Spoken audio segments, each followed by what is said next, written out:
Have you ever noticed how you slip away from the noise, not because you're sad, not because you're lonely, but because something inside you relaxes the moment the world stops talking to you?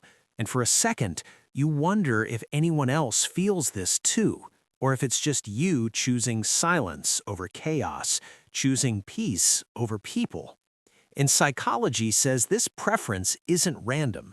It's a quiet message from your mind.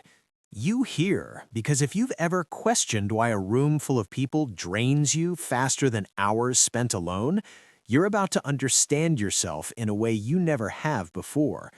Your brain is wired to process deeply, not quickly, which means the world overwhelms you long before you realize it. Research calls this low social arousal, the idea that your mind performs best in environments without constant pressure, without emotional noise, without invisible expectations.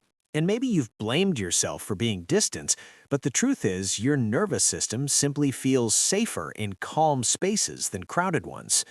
Stay with me, because this next part might explain years of your behavior in one sentence. You prefer being alone because solitude is the only place where you don't have to negotiate your identity. You don't have to act stronger than you feel, or smarter than you are, or more cheerful than your energy allows.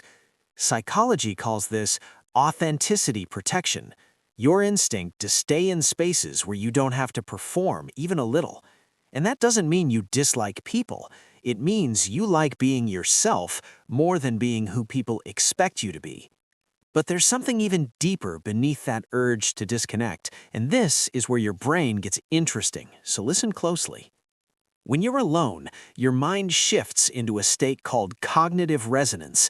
All your thoughts line up, your emotions stop clashing, your inner world becomes stable again.